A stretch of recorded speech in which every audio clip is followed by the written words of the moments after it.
Christmas was supposed to feel different this year. For the first time in so many winters, I felt a flicker of joy in my chest.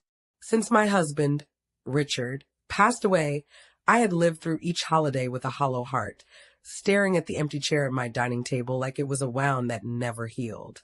But that year, December in North Carolina, with the chill rolling in from the Blue Ridge Mountains, I felt something new. I had found someone who made me laugh again. Someone gentle, someone patient enough to sit with me when grief threatened to swallow me, and strong enough to remind me that life didn't end with loss. His name was Michael, a kind man from Asheville who had been a neighbor, a friend, and eventually something more. He wasn't flashy. He wasn't trying to replace Richard.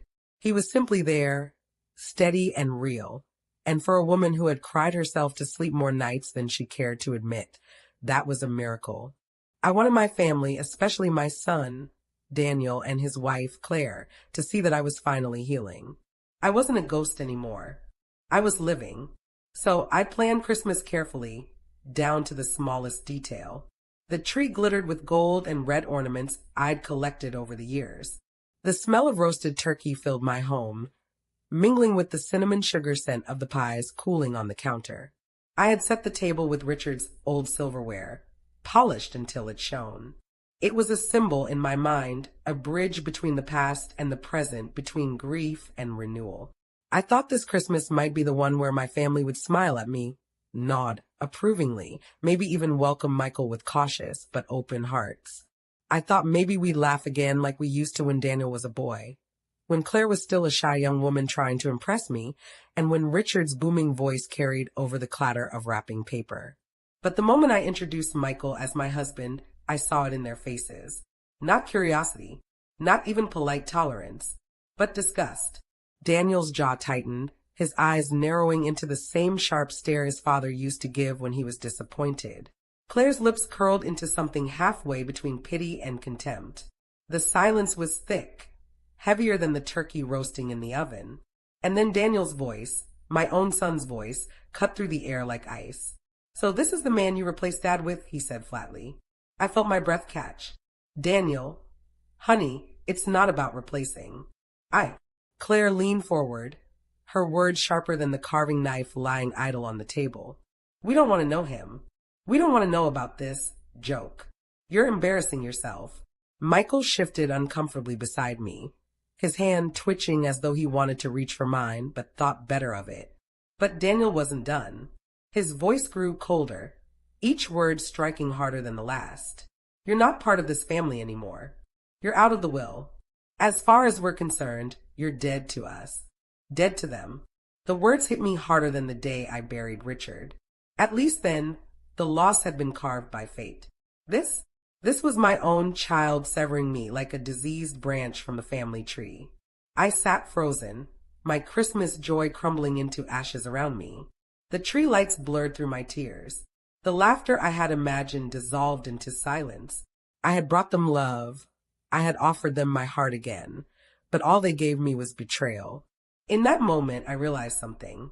They thought they had the final word that night. They thought they had crushed me with rejection.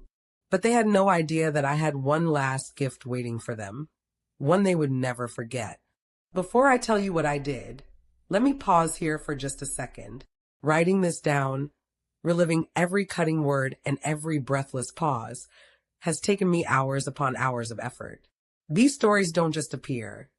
They're stitched together with memory and emotion, and I share them so you can feel what I felt.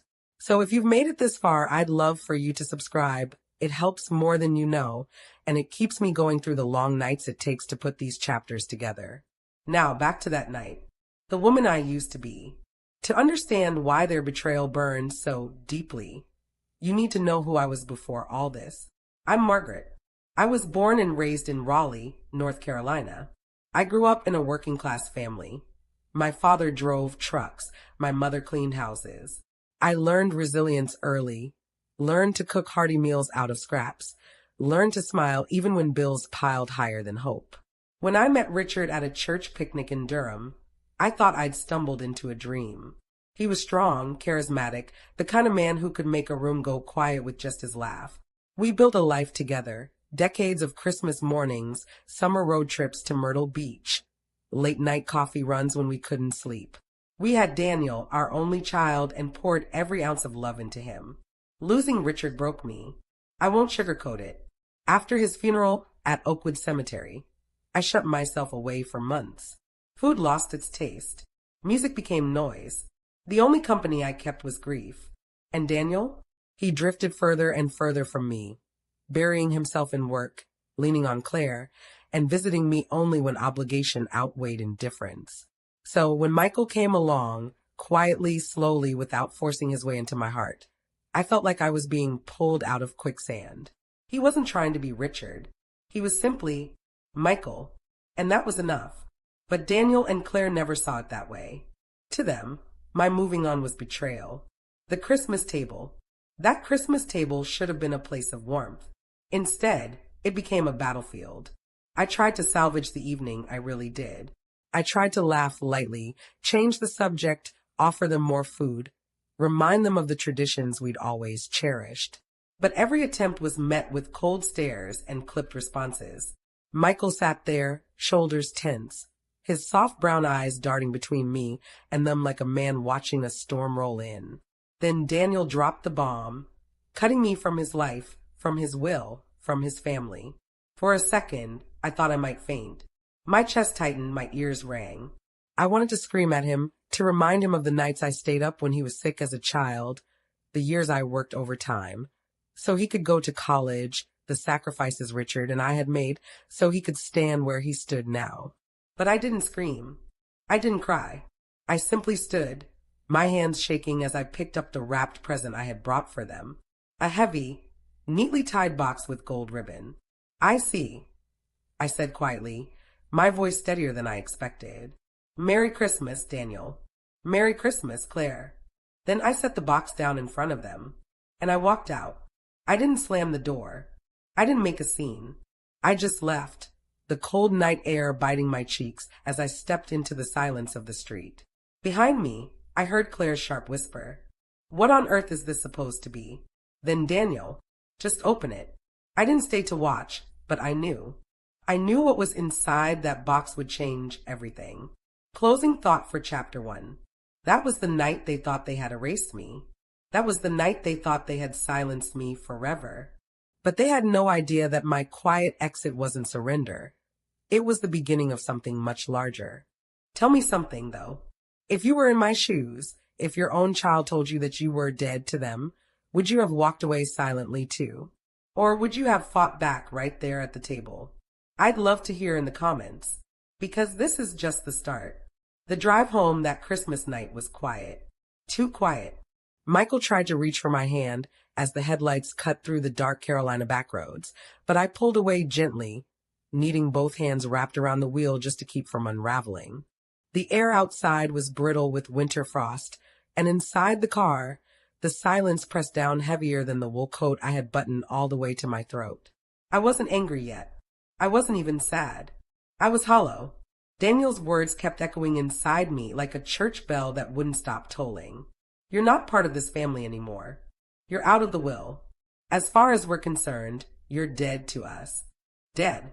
My own flesh and blood had declared me dead while I was still breathing, still loving, still trying. I had cried when Richard died. I had sobbed until my body shook. But this wasn't the kind of loss that came from life's cruel inevitabilities. This was a deliberate strike, a wound carved by my own child's hand. When I finally pulled into the driveway of my small brick house in Raleigh, the tree lights were still glowing in the window, mocking me with their warmth. I left them on. I didn't have the heart to turn them off.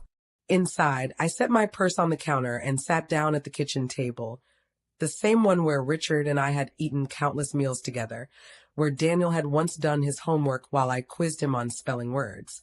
Now it was just me and Michael, sitting in the heavy silence, the smell of turkey still lingering in the fibers of my coat. Michael cleared his throat. "You don't have to pretend you're okay, Margaret." I looked at him, his kind eyes, his trembling hands, his worry etched deeper with each passing second, and for the first time that night, I let a tear fall. Not because of what Daniel said, but because Michael had seen it all and he was still here. I thought, my voice cracked. I thought they'd be happy for me, or at least polite. Michael reached across the table and finally took my hand, his fingers warm against mine. Some people can't stand the idea of others moving forward. They get stuck in their own bitterness. I wanted to believe him. But Daniel wasn't some people. He was my son, my only child, the boy I had rocked to sleep, the boy whose scraped knees I had kissed, the boy Richard and I had sacrificed everything for.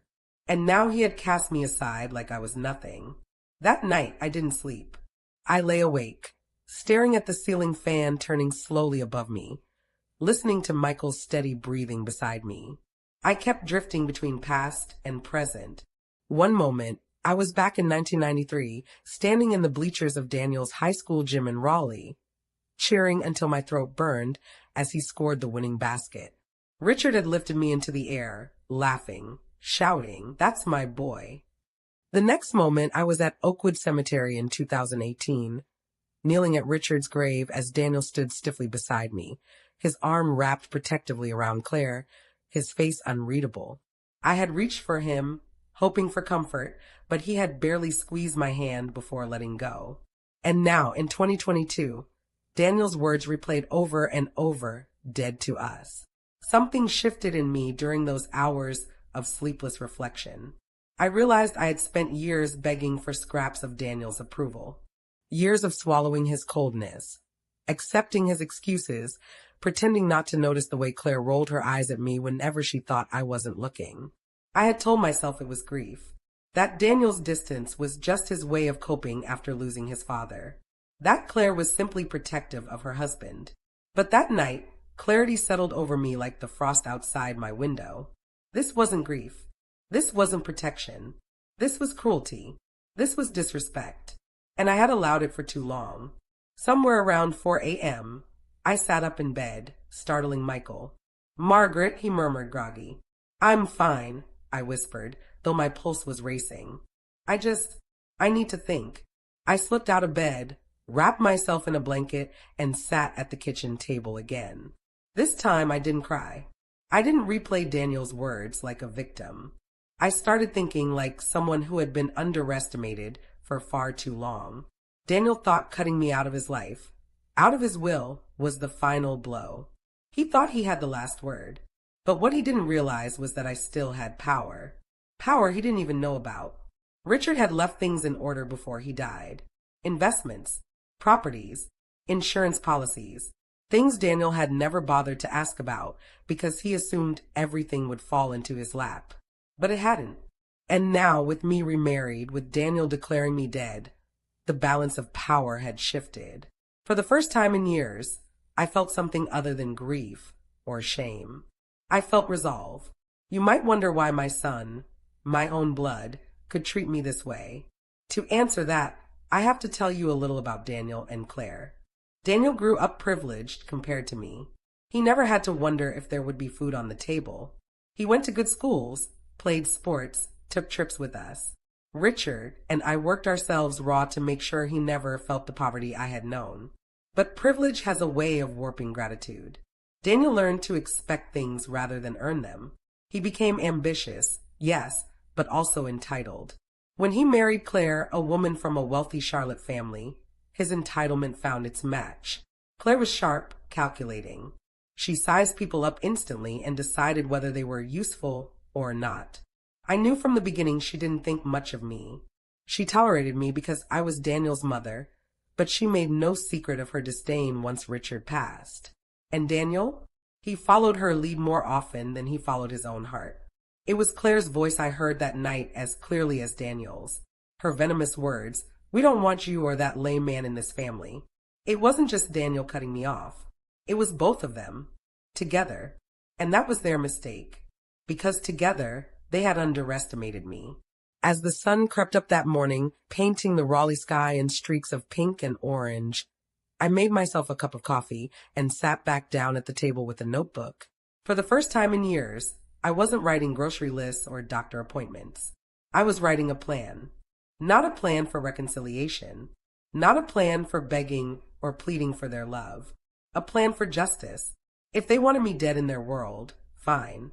But the dead have a way of haunting the living, and I was about to become the ghost they would never escape.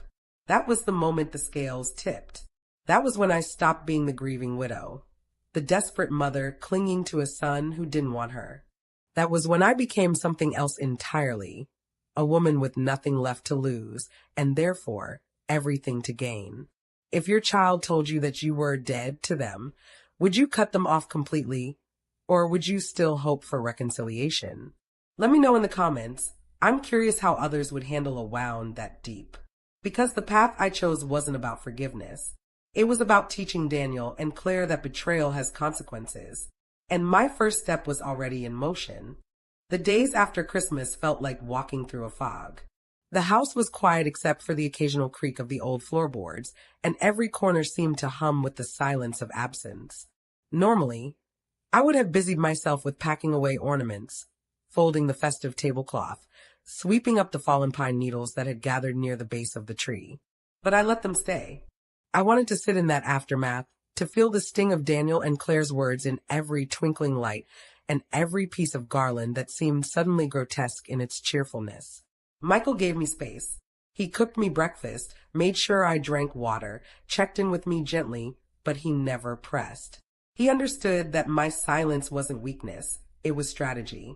Because while I seemed withdrawn, my mind was alive with planning. For years, I had let grief soften me into someone quiet, someone pliable, someone who tolerated slights just to maintain the illusion of family. But the moment Daniel declared me dead to him, something snapped.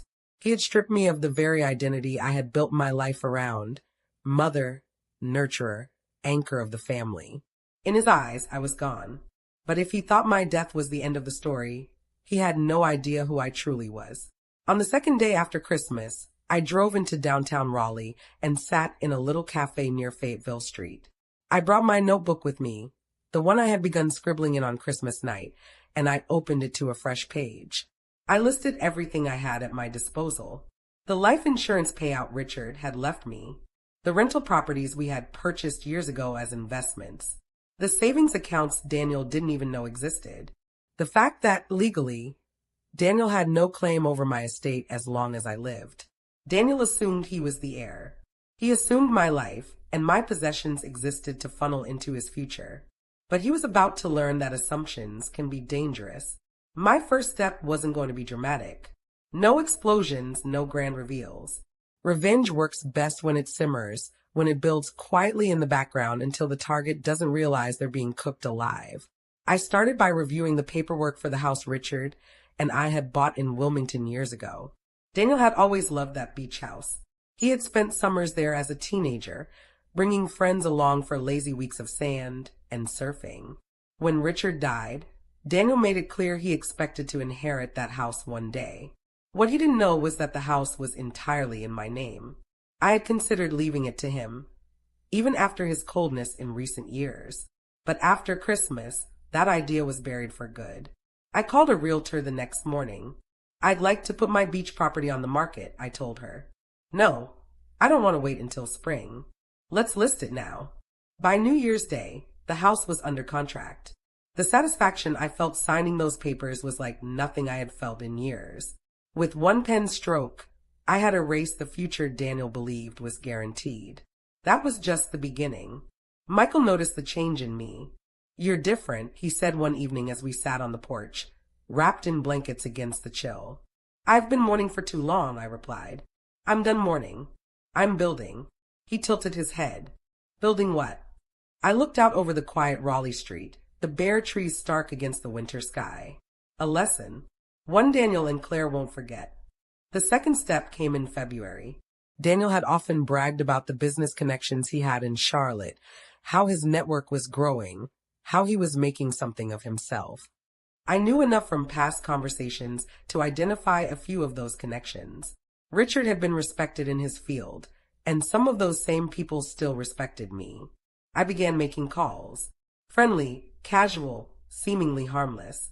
How's your family? I'd ask. I heard Daniel's doing well. And then, with a careful pause, it's just things haven't been easy since Richard died. Daniel and I aren't speaking anymore. He said some things, well, I won't go into detail, but I suppose grief changes people. I didn't accuse. I didn't gossip. I simply planted seeds of doubt, of concern, of hesitation. Seeds that, in the right soil, would grow into hesitation the next time Daniel tried to lean on those connections for his career. By March, word had filtered back to me through a mutual acquaintance in Charlotte. I heard Daniel's been having a rough time at work. People don't quite trust him anymore. Something about the way he treats family. I smiled into my coffee. Revenge wasn't about shouting from rooftops. It was about quiet, careful pressure until the cracks began to show. Of course, part of me still ached. I was still a mother, after all. Every night, I thought about the boy Daniel once was, the boy who had cried when he scraped his knee, who had hugged me tightly when thunderstorms frightened him, who had once whispered, "I love you, Mom," with all the sincerity in the world. That boy was gone, replaced by a man hardened by greed and a woman's disdain. But sometimes, in the dead of night, I wondered if there was a part of him still buried deep, a part that could be saved. Then I remembered his words, dead to us, and the ache hardened into steel. Spring came early that year in Raleigh. The dogwoods bloomed, painting the streets with white and pink, and the air smelled of new beginnings. I took it as a sign. By April, I had sold the Wilmington house, redirected the funds into an account Daniel couldn't touch, and updated my will. The executor? Not Daniel. Not Claire. I chose a trusted lawyer in Chapel Hill who had known Richard for years. In that will, I left everything, every dollar, every asset, to charitable causes that had meant something to me and Richard. The Children's Hospital in Durham, where I had once volunteered. The Women's Shelter in Raleigh, where I had cooked meals. The local library foundation. And, of course, to Michael, who had stood by me through all of this. Daniel and Claire? They would get nothing. Not a cent. Not a keepsake. Nothing but silence. I didn't tell them. Not yet. That was the beauty of it. They would live for years believing the world still revolved around their inheritance. And when the day came, long after the chance for reconciliation had passed, they would finally learn the truth. But revenge doesn't always wait for the grave. Sometimes it unfolds in life, slowly, piece by piece. And I wasn't done yet. By May, Daniel reached out for the first time since Christmas. It was a text message, short and curt. Need to talk. I stared at the screen, my hands trembling slightly. Part of me wanted to delete it. Another part wanted to call him instantly, to hear his voice, to beg him to take back the words he had spoken. But I didn't do either. I set the phone down, took a deep breath, and let him wait. 2 days later, another message arrived. Fine. Be that way. I smiled. Silence is a powerful weapon. Through it all, Michael remained my anchor. One evening, as we walked through Pullen Park beneath the budding trees, he stopped me. "You're playing a dangerous game," he said softly. I met his eyes. "It's not a game. It's justice." He sighed but said nothing more. He didn't agree, I could tell, but he didn't stop me either. He knew better than anyone what Daniel and Claire had taken from me that night. He knew this wasn't about pettiness, it was about reclaiming my dignity. By summer, the first cracks had begun to show in Daniel and Claire's perfect facade. Mutual friends whispered that Daniel seemed tense, that Claire's sharp tongue was making enemies, that their social circle in Charlotte wasn't quite as welcoming as it once had been. I didn't need to spread rumors. I didn't need to lift a finger. All I had done was tell the truth in small, careful doses. And the truth had a way of growing roots, spreading through the cracks they had created themselves. It was only the beginning. The summer heat in Raleigh can be suffocating. The air hangs heavy, cicadas drone endlessly, and even the shade seems to sweat. But that summer I welcomed the heat. I felt it mirrored what was happening inside me. Something simmering, something alive. The Margaret who once sat quietly at family dinners, biting her tongue while Claire made her sly remarks, was gone. In her place was someone who no longer accepted the scraps of love and respect offered to her. By July, word of Daniel and Claire's struggles reached me more frequently. I never asked, but news has a way of finding its way to those patient enough to listen. A neighbor of theirs, who had once been close with Claire, called me out of the blue. I don't mean to stir anything, Margaret, she said carefully, but I thought you should know. People are saying Daniel's been different. Snapping at colleagues. Missing meetings. Claire's been feuding with some of the other wives in the neighborhood. I made sympathetic noises, feigned surprise, and thanked her for letting me know. When I hung up, I poured myself a glass of sweet tea, sat on the porch, and let the satisfaction wash over me.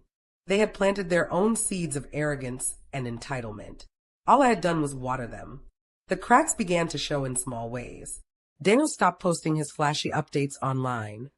The weekend golf outings, the dinners at steakhouses in Charlotte, the pictures of him and Claire in front of expensive cars. Claire, who once lived for attention, suddenly went quiet. Michael noticed too.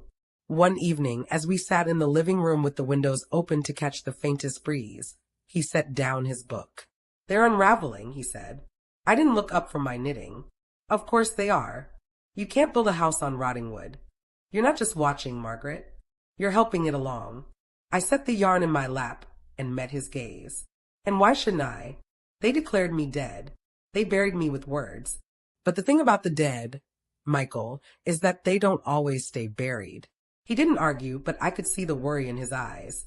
He loved me, but he also feared what revenge was turning me into. Maybe he thought I would lose myself in it. What he didn't understand was that this wasn't me losing myself. It was me finding the strength I'd buried for years. By August, Daniel reached out again. This time it was a phone call. I let it ring until the voicemail picked up. His voice, tense and clipped, filled the air. Mom, I know you're upset, but we need to talk. Things are complicated right now. Call me back. I listened once, twice, then deleted the message without saving it. Complicated.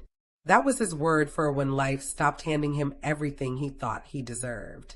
Claire followed up a week later with an email. Polished, formal, as though she were addressing a stranger. Margaret, I know there have been tensions, but perhaps we could set aside our differences and meet for dinner. It would be good for Daniel, and frankly for you. Let's not drag this out any longer than necessary. I read it 3 times, then closed my laptop. Claire had no interest in reconciliation. She wanted control. She wanted to dictate the terms. But I wasn't the same woman she thought she could bully into submission. I focused instead on tightening the screws. I met with my lawyer in Chapel Hill to finalize updates to my estate. We combed through every detail. Not only would Daniel and Claire be excluded, but safeguards would be in place to ensure they couldn't contest a thing. Charities, organizations, even scholarships in Richard's name. I would leave a legacy, but not the one they had envisioned. When I signed the final draft, my lawyer looked up at me. Are you certain about this? Most parents, even estranged, still leave something behind. I smiled, sharp and unflinching. Most parents weren't told they were dead by their own child. I'm certain. Walking out of that office, I felt lighter. For the first time since Richard's passing, I felt in control of my life again. September arrived with cooler air, and with it, more whispers. Daniel's firm in Charlotte was struggling. A deal he had been counting on fell through at the last minute. Rumors swirled that he had mishandled client relationships. People who had once spoken his name with admiration now added caution to their voices. I knew some of it came from the seeds I had planted. A question here, a comment there, the truth spoken softly into the right ears. Nothing slanderous, nothing false, just enough to nudge doubt into places it hadn't existed before. And doubt is like mold. It spreads quickly in the dark. One evening, as I stood at the kitchen counter preparing supper, Michael leaned against the doorway. Do you ever wonder if this will end? If Daniel will ever see what he's done and try to make it right? I chopped an onion, the knife steady in my hand. He had his chance. He had every chance. He chose arrogance. He chose cruelty. If he wanted to make it right, he should have thought of that before he declared me dead. Michael didn't reply. He only watched me, his face a mixture of admiration and worry. October brought another letter from Claire. This one less polished, more desperate. Margaret, I don't know what you've been telling people, but it's damaging Daniel's career. This needs to stop. Whatever you're doing, you've made your point. Let's sit down and work this out like adults. I folded the letter neatly, slipped it into a drawer, and never responded. If they thought I would come crawling to them, begging for civility, they were gravely mistaken. They had drawn the line in the sand that Christmas night. I was simply showing them what it meant to live with their choice. By November, I noticed something interesting. My phone, once silent, now buzzed with messages from people I hadn't heard from in years. Old friends of Richard's, distant relatives, even acquaintances from church. They all seemed suddenly eager to check in, to see how I was doing. I realized then that Daniel and Claire were losing not just their grip on me, but their grip on the narrative. They had wanted me isolated, diminished, erased. Instead, I was thriving, and they were unraveling. Thanksgiving came, and for the first time since Richard's passing, I didn't spend it alone. Michael and I drove to Asheville, rented a cozy cabin near the Biltmore estate, and cooked a meal together. We laughed, we drank wine, we watched the mountains turn gold in the late autumn light. For once, the holiday wasn't about absence, it was about presence, about choosing who I allowed into my life. Daniel didn't call, neither did Claire, and I didn't expect them to. They were too busy putting out fires of their own making. As December crept closer, I thought back to the Christmas before, to the moment Daniel had declared me dead. I could still hear his voice, sharp and final, slicing through the warmth I had tried to create. But now, 12 months later, I didn't feel hollow. I didn't feel broken. I felt powerful. They thought they had buried me, but I was still here. And every choice I made, every step I took, was proof that I couldn't be erased. The cracks in their armor were showing, and soon the whole structure would come crashing down. The first anniversary of that disastrous Christmas loomed, like a shadow over December. Every wreath I passed in a shop window, every Christmas carol floating through the air in the grocery store, reminded me of that night when Daniel and Claire had looked me in the eyes and pronounced me dead. But unlike the year before, I didn't dread the season. This time I felt ready, prepared. My wounds had hardened into armor, and behind that armor, I had sharpened my weapons. Michael noticed the difference too. One night, as we trimmed our tree together in the living room, he stepped back and studied me. "You're glowing," he said softly. I glanced at the twinkling lights reflecting in the glass ornaments. "That's not glow, Michael. That's resolve." He chuckled, though the sound carried a trace of unease. "I just hope resolve doesn't eat you alive." But I wasn't the one being eaten alive. Daniel and Claire were. By mid-December, word had reached me that Daniel's career was floundering more visibly than before. A client had pulled out of a contract, citing concerns about reliability. His boss had quietly passed him over for a promotion he'd been bragging about all year. And Claire, ever the social climber, was losing her place in Charlotte's little society circles. Women she once commanded with her sharp tongue were no longer inviting her to luncheons. Invitations dried up. Doors closed. I had been careful, strategic. I never shouted. I never accused. I only whispered truths into the right ears, truths that carried more weight than any lie could. And when people connected the dots themselves, Daniel and Claire's polished image began to crumble. The silence I kept with them was louder than any fight I could have picked. Every unanswered call, every ignored email, every unreturned message, it drove them wild. They were used to me being the one to reach out, to smooth things over, to play the peacemaker. Without me, they had no one left to play against but themselves. On Christmas Eve, while most families gathered together, I found myself at the midnight mass at Holy Name of Jesus Cathedral in Raleigh. The sanctuary was lit with candles, voices lifted in solemn hymns. I closed my eyes and let the music wash over me, remembering the years when Richard and I would bring Daniel here as a child, his small hand gripping mine as we sang. Back then, I thought family was unbreakable. I thought love was enough. Now I knew better. Love is fragile when it's taken for granted. Family isn't unbreakable when betrayal runs deeper than blood. As the congregation sang Silent Night, I felt a strange sense of peace settle over me. I didn't need to be at a table where I wasn't wanted. I didn't need to beg for scraps of love from people who had declared me dead. My silence was my rebellion, and it was deafening. Christmas morning came. Snow flurries danced outside the window, rare for Raleigh. Michael and I sat by the fire, exchanging small gifts. He gave me a silver locket with our picture inside, and I cried, not from grief, but from gratitude. Gratitude that I had chosen love again, even if Daniel and Claire had spat on it. Later that afternoon, I received a message. This time, it wasn't a call or a text. It was a video. Daniel's face filled the screen. He looked tired, worn. The confidence that once radiated from him dimmed into something brittle. Claire hovered in the background, her expression sharp, as if she were controlling every word he spoke. "Mom," Daniel began, his voice shaky. "It's Christmas. We should be together. I don't know why you've been ignoring us, but it's gone on long enough. You're still my mother, no matter what's happened. We need to move past this. Please call me back." Claire leaned closer, whispering something, and Daniel's jaw tightened. "And whatever you've been doing, stop it. You're only hurting yourself in the end." The video ended. I sat there for a long while, staring at the phone in my hand. Once, that plea might have broken me. Once, I might have rushed to dial him back, to mend things, to play the role of the mother desperate for reconciliation. But not anymore. This wasn't a plea.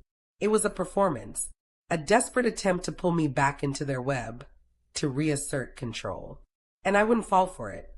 I deleted the video without replying. By New Year's, Daniel and Claire had stopped trying. The silence between us stretched like a canyon, vast and echoing. But I wasn't afraid of that silence anymore. I had built a new life within it. Michael and I hosted neighbors for dinner, went to concerts at the Red Hat Amphitheater, took weekend trips to Asheville and Charleston. My world grew, even as theirs shrank. And every time I heard another whisper of their struggles, I knew the silence was working. It wasn't loud. It wasn't dramatic. But it was steady, and it was breaking them piece by piece. As I sit here writing this chapter, I realize how much work it takes to relive all of this, to put my pain, my choices, my victories into words that capture the truth. It's not easy. Hours of writing, rewriting, digging into memories that cut deep. If you've made it this far, I hope you'll take a moment to subscribe. It might seem small, but for me, it's fuel. It keeps me going, keeps me sharing, keeps me alive in ways Daniel and Claire never imagined. The silence wasn't the end of my revenge. It was only the beginning, because silence plants doubt, and doubt cracks foundations. But soon, I would take my next step, one that would make Daniel and Claire realize that the woman they had tried to bury was the one holding the shovel all along. January rolled in with its gray skies and biting chill. Raleigh winters were never as brutal as those farther north, but the cold still had a way of seeping into your bones, especially when the trees stood bare and the days felt too short. Yet even in that stillness, I found myself thriving. The quiet suited me. Silence had become not just a weapon, but a sanctuary. Daniel and Claire, on the other hand, were crumbling under the weight of it. The first sign came when one of Richard's old colleagues from Charlotte, a man named Tom, called me. He had always been fond of me, often bringing his wife to our house during summer barbecues. "Margaret," he said carefully, "I don't want to intrude, but I thought you should know. Daniel's not doing well at the firm. He's been snapping at everyone, making mistakes. Word is, some people think he's distracted. I heard whispers that it might have something to do with family issues." I sipped my tea and listened, offering nothing more than a soft, "I'm sorry to hear that." But inside, I felt the quiet satisfaction of a plan unfolding. I hadn't lied. I hadn't twisted anything. I had simply let the truth breathe, and the truth has a way of suffocating those who try to bury it. February brought snow, thin, fleeting, but enough to paint the streets white for a day. Michael and I walked through Pullen Park, bundled in scarves and gloves, laughing like children as our breath puffed in clouds around us. "You're happy," Michael observed, his eyes crinkling with warmth. "I am," I admitted, "happier than I've been in years. Even with everything that's happened." He grew serious. "Do you ever think about stopping? About letting go of this quiet war with Daniel and Claire?" I paused, watching the snow melt on the branches above us. Letting go would mean they won, that their words didn't matter. But they did. They cut me to the bone. I can't pretend otherwise. So no, Michael, I'm not ready to stop. He nodded, though I could see the worry in his eyes again. By March, I began to notice another shift. People who had once sung Daniel and Claire's praises were now more cautious. A neighbor of theirs in Charlotte, an old friend of Claire's, reached out to me on Facebook. "Margaret, I don't know what's going on between you and Daniel, but he doesn't seem like himself anymore." Claire, too.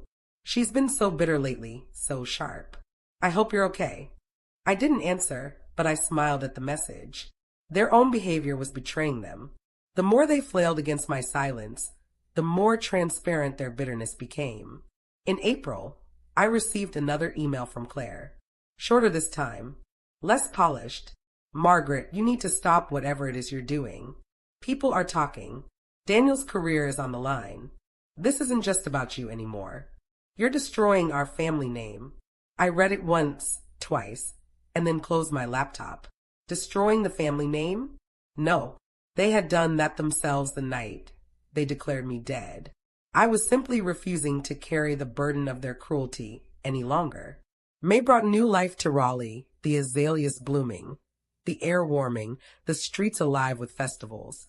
I walked through the Artsplosion Festival downtown with Michael, hand in hand, surrounded by color and music. For once, I felt free. But Daniel wasn't free. I knew it from the strained voicemail he left that same week. "Mom," his voice cracked slightly. "I don't know what to say anymore. Things are bad. Really bad. I need you. Please call me." For a moment, my heart ached. That was my son's voice. My boy. The one I had rocked to sleep. The one I had comforted through scraped knees and teenage heartbreaks. For a fleeting second, I almost believed it was real. That he needed me, not for control or inheritance, but for love. But then I remembered Christmas night. "You're dead to us." The memory burned like ice. I deleted the message without responding. By summer, the cracks had widened into chasms. Daniel and Claire were struggling not just socially, but financially. Their lavish lifestyle had always been a show: new cars, designer clothes, weekend getaways. Without Daniel's career climbing steadily upward, the foundation of that show began to crumble. A mutual acquaintance mentioned in passing, I heard Daniel had to sell his car. Claire was furious. She's not used to living without the extras. I nodded politely, hiding my satisfaction. Revenge doesn't always require fire or fury. Sometimes it's as simple as letting the truth erode the lies. In July, Michael and I celebrated our first anniversary together quietly, with dinner at Second Empire in Raleigh. Over wine and candlelight, he reached across the table and took my hand. "You've come so far," he said softly. "From that broken woman I met to the strong woman sitting across from me now. I'm proud of you." Tears stung my eyes. "I thought grief was the end of me," I admitted. But it wasn't. It was the beginning. And Daniel and Claire, they forced me to find strength I didn't know I had. Michael squeezed my hand. "Just promise me one thing. Don't let their downfall become your entire life. You deserve more than revenge." I smiled faintly. "Revenge isn't my life. It's just the lesson they earned. My life is right here, with you." As I look back on those months, I realized something important. Silence is never just silence. It's weight. It's pressure. It's doubt that seeps into cracks until walls collapse. And Daniel and Claire were already crumbling before I ever lifted a finger. All I did was stop holding them up. It took me countless hours to put these words into something you can feel, digging into memories, reshaping them into a story you can hear, relive, and maybe even learn from. If you appreciate the effort, please consider subscribing. It may seem small, but it keeps this story alive, just like your presence here keeps me going. The silence was working. The doubt was spreading. But the real storm hadn't even begun. By late summer, I could almost hear the strain in Daniel and Claire's world without even picking up the phone. Whispers traveled faster than truth, and in their case, both were working against them. The empire of control they thought they ruled was cracking, one quiet fracture at a time. It started with a phone call from Linda, a friend of mine from years back in Durham. She had run into Daniel at a networking event in Charlotte. "Margaret," she said gently, "I don't know what's going on between you two, but your son, he's not the man I remember." He looked exhausted, angry. like he's carrying the weight of the world. He snapped at someone in front of everyone, completely unprofessional. I listened quietly, my tea cooling in my hands. I see was all I said. Inside, though, I felt that slow, steady burn of vindication. They had cast me out, buried me with words, and now they were learning what life was like without the foundation I had always provided. By September, more cracks appeared. Claire, always eager to maintain her polished social circle, started losing her grip. Invitations that once arrived weekly stopped coming. Photos of brunches and luncheons appeared online without her in them. She must have noticed, because one day I received an email that was almost laughably transparent. Margaret, I know things have been tense, but I truly think the family would benefit from coming together. Why don't you come to Charlotte for dinner? Daniel and I would love to talk things through. Talk things through. A year ago, those words might have tempted me. A year ago, I might have packed a casserole, swallowed my pride, and shown up, praying for reconciliation. But now I saw through it for what it was, desperation disguised as civility. I didn't reply. Autumn rolled into Raleigh, painting the trees along Hillsborough Street in shades of gold and crimson. I spent mornings walking with Michael through the crunch of leaves, evenings sipping cider on the porch. I was building something steady, something real, while Daniel and Claire were watching their carefully curated facade collapse. One crisp October afternoon, as Michael and I browsed the state fair, I spotted a familiar face. Janice, a woman who had once been thick as thieves with Claire. She recognized me instantly. "Margaret," she exclaimed, pulling me into a quick hug. "It's so good to see you. How are you?" "I'm well," I replied honestly. She hesitated before lowering her voice. "Claire's not doing so well. She's different.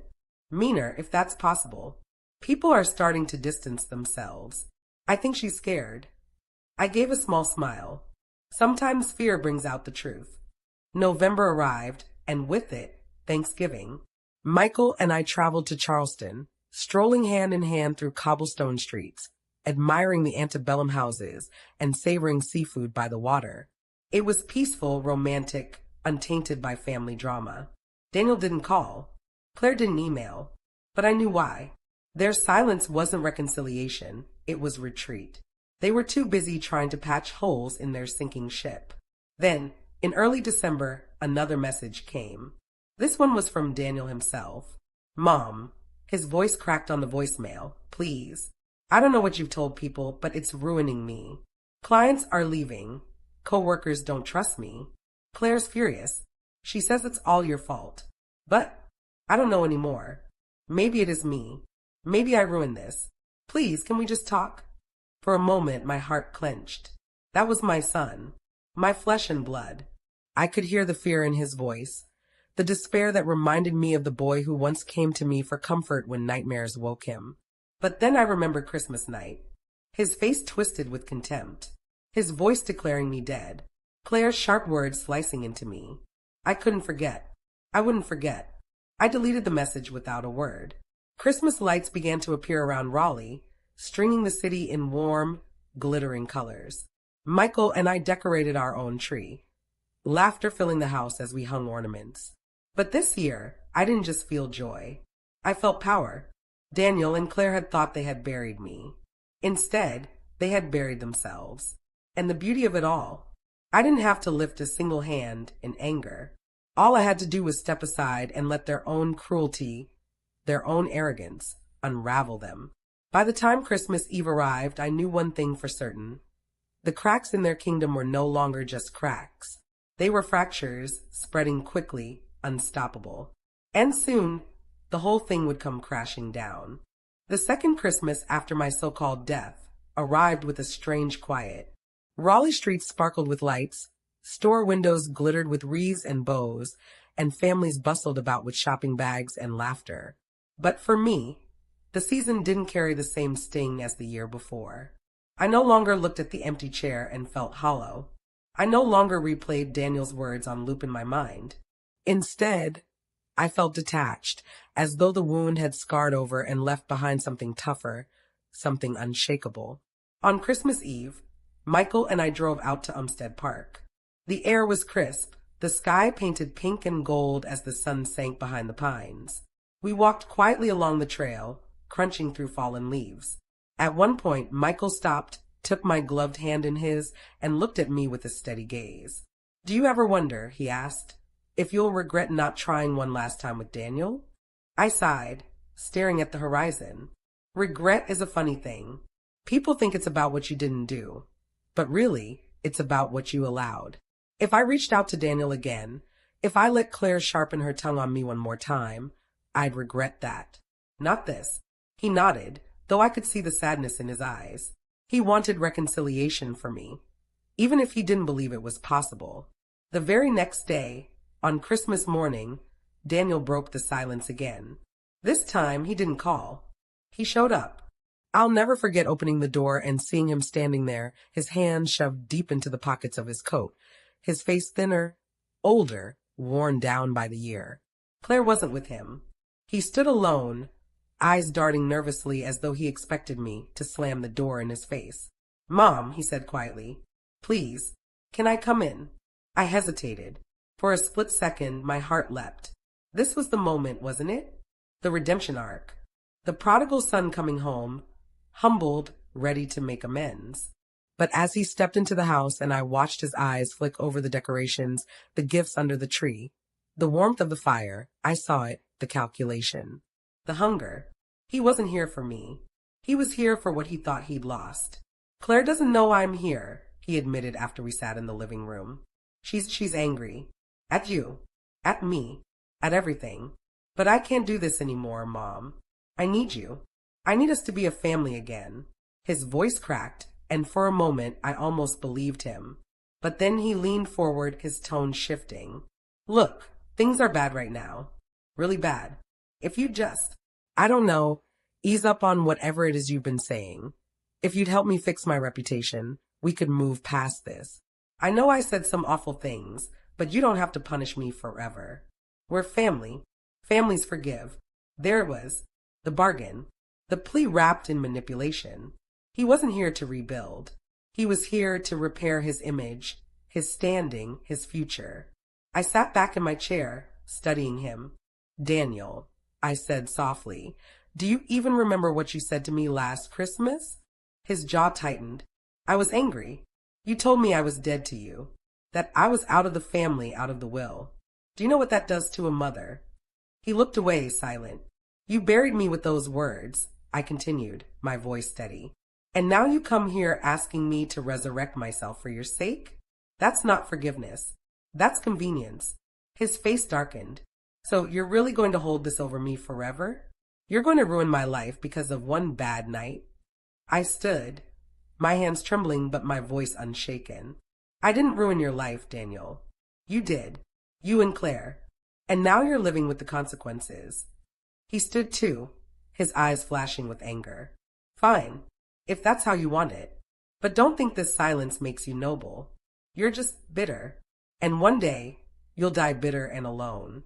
The words hit like stones, but they didn't bury me this time. I met his glare with calm defiance. Better alone than surrounded by people who see me as nothing but a bank account. For a moment, I thought he might explode. Instead, he turned on his heel, stormed out the door, and slammed it behind him. Michael came in from the kitchen, worry etched on his face. "Are you okay?"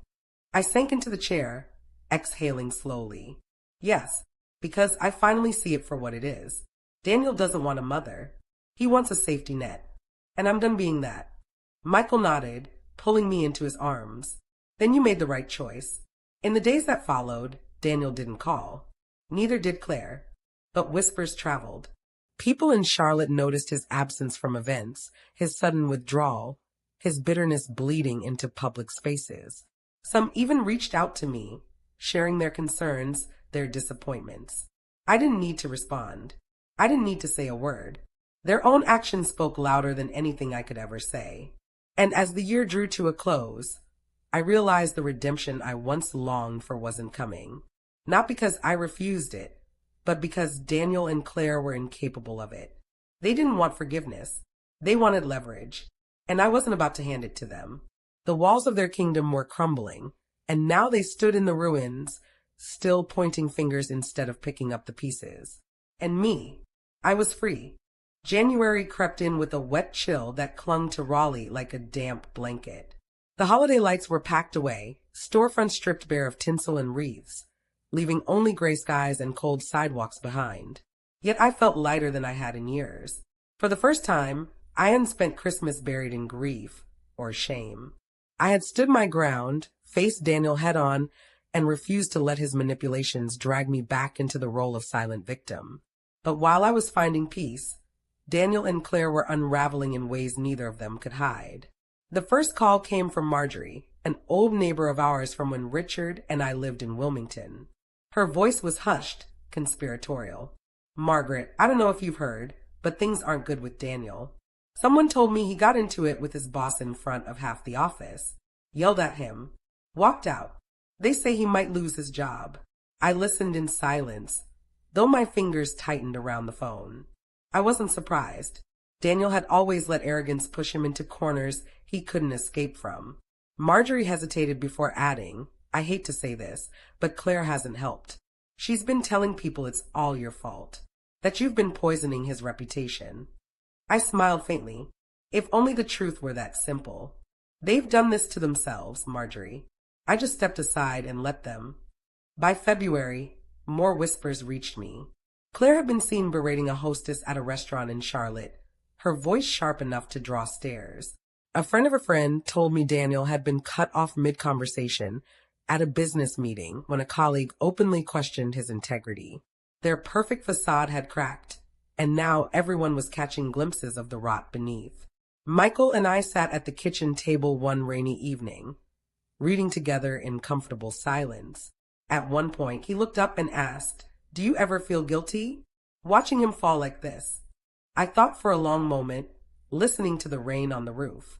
"No," I said finally, "because this isn't about me pushing him down. This is about him refusing to stand on his own without trampling others." Michael nodded, but I could see the flicker of unease in his eyes. He feared bitterness was consuming me. But what he didn't understand was that bitterness had been replaced by clarity. March arrived, and with it, Daniel's next attempt at redemption. A letter, handwritten, the ink smudged in places as though his hands had trembled while writing. "Mom, I don't know how to fix this. Claire says it's too late, but I don't believe it is. I know I hurt you. I know I said things I can never take back. But I need you. I need your guidance, your support. Please don't give up on me." For the first time in months, I felt a pang in my chest. This wasn't the calculating Daniel who had stood in my living room demanding convenience. This was my son, stripped bare of pride. But as I read further, the truth revealed itself. If you could just reach out to some of your contacts, maybe put in a good word for me, it would mean the world. I promise I'll make it up to you once I'm back on my feet. There it was, the bargain, the conditional love, the plea tied to what I could do for him, not who I was to him. My heart hardened as quickly as it had softened. I folded the letter, tucked it into a drawer, and never replied. By April, the cracks between Daniel and Claire were becoming chasms. I heard from a former acquaintance of theirs in Charlotte that the two of them were fighting publicly. Claire accused Daniel of throwing away everything, while Daniel accused her of never supporting him unless it made her look good. Their arguments spilled into social gatherings, until eventually they stopped being invited at all. I thought about that often, the way they had exiled me, only to exile themselves. Justice doesn't always come swiftly, but it comes surely when arrogance fuels it. Spring blossomed in Raleigh. Dogwoods painted the streets white and pink, and the air carried the smell of renewal. Michael and I spent afternoons in the garden, planting herbs and flowers, our laughter mingling with the hum of bees. I was building something lasting, something rooted in love, while Daniel and Claire were standing in ashes. And yet, even in those moments of peace, I wondered if Daniel ever truly saw what he'd lost. Not the money, not the inheritance, not the safety net, but me, his mother, the woman who had carried him, loved him, stood by him through storms he didn't even realize he created. Maybe he did, maybe he didn't, but by then it no longer mattered. I had let go of the hope that he would change. By summer, word reached me that Daniel had indeed lost his job. He was freelancing, grasping at contracts, trying to rebuild what had slipped through his fingers. Claire, furious at the downgrade in their lifestyle, had moved back in with her parents temporarily. People whispered that their marriage was on the rocks. I didn't celebrate. I didn't gloat. I simply lived my life. Proof enough that I was thriving where they had declared me dead. Looking back, I see now that their illusions were already ashes the night they cast me aside. All I did was step back and watch the wind scatter them. The only thing left was to decide how far I was willing to let the fire burn. Summer in Raleigh can feel endless. Humid afternoons pressing down like a heavy blanket, cicadas buzzing as though they're warning you of something just beyond your sight. That summer, the air felt heavier than usual, but not from the heat. It was from the realization that Daniel and Claire's unraveling wasn't temporary. Their downfall wasn't a stumble. It was a free fall, and they were past the point of return. It started in June with another phone call, this one from a woman named Harriet, who I barely remembered from a charity gala years ago. "Margaret," she began, hesitant, "I ran into Claire last week. She looked awful. She was sharp, rude, like a cornered animal. She kept saying you've poisoned everything. That people don't trust them because of you. Is that true?" I laughed softly, though it was bitter. "I haven't done anything but live my life, Harriet. If people don't trust them, it's because they've given them reason not to." There was a pause, then Harriet sighed. "I believe you, because the way Claire spoke, it wasn't the voice of someone wronged. It was the voice of someone desperate. Desperate. Yes, that was the word." By July, Daniel's situation worsened. He called me one evening. I didn't answer, but his voicemail spilled out like a man on the edge. "Mom, I don't know what else to do. Everything's gone. My job, my reputation. Claire's leaving me. I know I've made mistakes, but you don't have to punish me forever. Please, please just help me. One phone call, one word. That's all it would take." For a moment, tears blurred my vision. That was my son, my child, begging. But as the words settled, I realized something. Even now, he wasn't asking for forgiveness. He was asking for leverage. One phone call, one word. To him, I wasn't a mother, I was a resource. I deleted the voicemail. Michael saw me sitting quietly on the porch that night, staring out at the fireflies blinking against the dark. "He called again, didn't he?" he asked. I nodded. "And you didn't answer?" "No," I whispered, "because I finally understand. He doesn't want me back in his life. He wants what I can give him, and I won't be used anymore." Michael slipped an arm around my shoulders, pulling me close. "Then you're doing the right thing. It's not cruelty to protect yourself." But even as he said it, I felt the ache of what could have been. By August, the whispers turned into open conversations. People in Charlotte spoke of Daniel with pity rather than admiration. Claire's name was followed by sighs, rolled eyes, even disdain. They were no longer the couple everyone envied. They were the cautionary tale. And I was thriving. Michael and I took a trip to the Outer Banks, watching the waves crash against the shore, letting the salt air wash away the heaviness of the past. I stood barefoot in the sand, feeling the tide pull at my ankles, and thought, this is what freedom feels like. Then September came, and with it, one final attempt at redemption. A letter, long, rambling, but different this time. "Mom, I know I've lost everything. Claire is gone. My job is gone. My friends won't even look me in the eye. And maybe I deserve it. But I don't want to lose you too. Please, I'll do whatever it takes. I'll apologize. I'll change. Just don't let this be the end of us." For a moment, I believed him. For a moment, I thought this might be it, the turning point, the moment where my son finally saw me not as a resource, not as a safety net, but as a mother. But then, buried near the end of the letter, the truth revealed itself again. "If you could help me get back on my feet, maybe introduce me to some of Dad's old contacts, I know I can rebuild.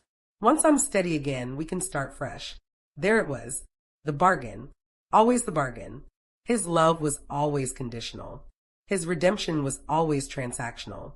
I folded the letter carefully, placed it in the same drawer as the others, and walked away. October painted the trees along Raleigh streets in brilliant reds and oranges. As the leaves fell, I felt the weight of finality. Daniel and Claire were gone from my life, not physically, but in every way that mattered. They had chosen arrogance. They had chosen cruelty. And now they were living with the ashes of those choices. Michael and I sat on the porch one evening. The air crisp, the world quiet. He poured me a glass of wine and asked gently, "Do you think he'll ever stop trying?" I shook my head. No, because to Daniel, I'll always be the door he thinks he can pry open when the world shuts him out. But he doesn't realize that door has been closed for good. Michael studied me for a long moment, then nodded. "Then you've reached the point of no return." "Yes," I said softly, "and I'm at peace with it." Writing these words isn't easy. Each memory is a wound I reopen, a scar I trace with my pen. It takes hours, sometimes days, to put these pieces of my life into a story you can follow, a story you can feel. If you've stayed with me this far, please subscribe. It's not just support, it's a way of telling me that my pain, my choices, my strength haven't been in vain. Daniel and Claire thought they could bury me. But here I am, alive, thriving, while they stand in ruins. And for the first time, I know there's no going back. November crept in with a slow, gray melancholy, the kind of weather that clings to you like an unwelcome thought. Raleigh streets were lined with bare trees, and the chill in the air seemed to echo the silence that now defined my relationship with Daniel. After months of letters, voicemails, and desperate attempts, his words had stopped arriving. But in that silence, I didn't find peace, not at first. I found something heavier, something final. The first hint came from an email I almost deleted without reading. It was from an old church acquaintance, a woman named Ruth who had known Daniel since he was a boy. "Margaret, I don't mean to intrude, but Daniel came to service last Sunday. He sat in the back, head down the whole time. When people tried to speak to him afterward, he snapped at them. He's angry, Margaret. Angry and lost. I thought you should know." I read the email twice, then closed it without replying. Once, that news would have sent me running to him, begging him to let me in, to let me help. Now, it only reminded me that some storms aren't meant to be calmed, they're meant to burn themselves out. Thanksgiving approached, and Michael and I decided to spend it quietly, just the two of us. We roasted a small turkey, set the table with autumn colors, and laughed as we tried and failed to make my mother's old stuffing recipe taste the way I remembered. It was simple, but it was enough. Meanwhile, Daniel and Claire's names surfaced only through whispers. A neighbor of theirs in Charlotte told me Claire had moved back into her parents' home permanently. The split was official. Daniel was left alone in the house that once overflowed with their arrogance and disdain. I imagined him there, sitting at the head of a table stripped of family, stripped of laughter, stripped of everything he thought untouchable. And for the first time, I didn't feel anger. I didn't even feel triumph. I felt nothing. That nothing was my answer. In December, as the Christmas season returned, Daniel made one last attempt. A letter arrived in my mailbox on a rainy Tuesday, the envelope smudged with water stains. I sat at the kitchen table, staring at it for a long time before opening it. "Mom, this will be the last time I reach out. I've lost everything. Claire is gone. My job is gone. My friends are gone. All I have left is you. Please, I'm sorry. I know I've said that before, but I mean it this time. If you don't forgive me, I don't know what I'll do." The handwriting trailed off at the end, the ink darker in places where the pen had pressed too hard. Michael walked into the kitchen and found me staring at the page. "What will you do?" he asked quietly. I folded the letter, placed it in the drawer with the others, and said, "Nothing." "Nothing." "Yes, because sometimes silence is the only answer left." He nodded, though his eyes were heavy with sadness. That Christmas, I decorated the tree with Michael, hung stockings on the mantel, and filled the house with the scent of cinnamon and pine. I set an extra chair at the table, not for Daniel, not for Claire, but as a reminder to myself. An empty chair doesn't have to mean loss. It can mean boundaries. It can mean strength. As we sat down to dinner, I raised my glass and whispered, "To new beginnings." Michael smiled, his hand warm against mine. "To peace." And for the first time in years, I felt both. Daniel and Claire had chosen their paths, and those paths had led them to ruin. I had chosen mine, and it had led me here, to a quiet house filled with love, to a heart finally free of begging for scraps of respect. There was no revenge sweeter than my silence. Winter settled heavy over Raleigh, the kind of cold that seeps into your bones and makes you crave warmth not just from blankets, but from people. As Christmas drew near again, I couldn't help but think of that night 2 years ago, the night Daniel and Claire told me I was dead to them. The memory was sharp, but it no longer bled. It was just a scar, and scars don't hurt once they've healed.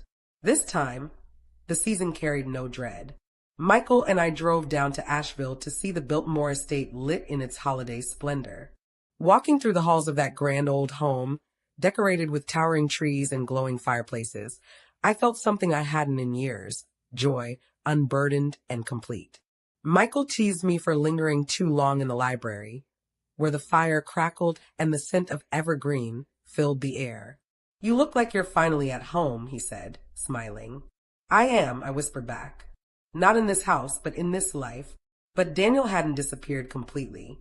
A few days before Christmas, a mutual acquaintance sent me a message. "I saw Daniel. He's thin, Margaret. He looks broken. He asked about you. He wanted to know if you'd ever forgive him." I stared at the words for a long time. Forgive him. The old me would have run to him, even after everything, desperate to piece our family back together. But the woman I had become knew better. Forgiveness is not the same as access, and access was something Daniel no longer deserved. On Christmas Eve, Michael handed me a small wrap box. Inside was a silver locket engraved with delicate vines and leaves. When I opened it, I saw 2 photos, one of Richard, smiling as he always had, and one of Michael, steady and kind. "I wanted you to carry both loves with you," Michael said softly. Tears pricked my eyes, but they weren't tears of grief. They were tears of gratitude. For love lost, yes, but also for love found. For the proof that endings don't have to mean emptiness. I wore that locket the next day, as we hosted a quiet Christmas dinner.